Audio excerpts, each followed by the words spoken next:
Salut tout le monde, bienvenue pour un épisode spécial puisqu'aujourd'hui on va parler de l'évolution des Paper Mario avec le temps.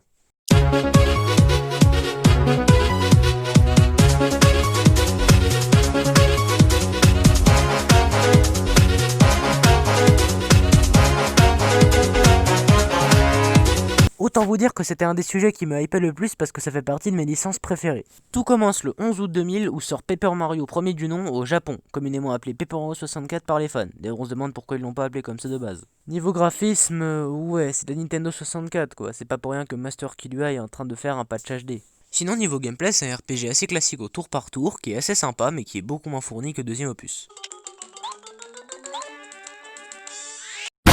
On va donc passer à Paper Mario la porte millénaire et c'est là que ça va devenir intéressant. Sorti le 11 juillet au Japon et le 22 octobre chez nous, pourquoi toujours les gens en retard bordel de merde? Il y a beaucoup de gens qui le considèrent comme le meilleur opus de la série. En même temps, faut dire qu'il est vraiment excellent, il rattrape tous les défauts du premier et si on peut bien lui reprocher un truc, c'est qu'il n'y a pas assez d'interaction entre les coéquipiers. Mais pour un jeu 2004, c'est quand même exceptionnel. Les graphismes sont logiquement plus jolis, c'est de la GameCube et ça va d'ailleurs rester la patte graphique de la série pendant un moment jusqu'à Color Splash. On passe à Super Paper Mario qui est malheureusement le dernier jeu style vraiment RPG de la licence. Le jeu propose quelque chose d'assez original puisque la majorité du gameplay est en 2D. Ça se joue d'ailleurs comme les Mario Bros de l'époque. Et le principe même du gameplay, c'est qu'on puisse jongler entre la 2D et la 3D pour passer certains obstacles. Bref, excellent jeu, on passe à la suite.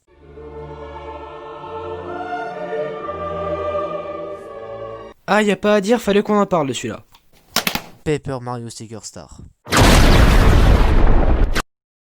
En fait, ce jeu est pas ignoble, mais il est objectivement moins bon que les autres opus. Il a plein de défauts que je vais pas énumérer ici, mais en tout cas, c'est pas un jeu mauvais parmi tant d'autres.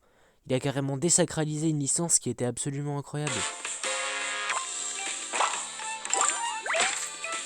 Bon, et à partir de là, on a Color Splash et Origami King qui reprennent tous deux le même schéma, en soit Sticker Star mais en beaucoup plus amélioré, plus équilibré, moins de moments où il se passe rien, enfin bref, vous avez compris. Tout ça pour dire que la série des Paper Mario a toujours été d'une grande qualité, même s'il y a eu des hauts et des bas. En tout cas, ça fait plaisir de revenir sur une de mes séries préférées. Sur ce, moi je vous dis à la prochaine, ciao!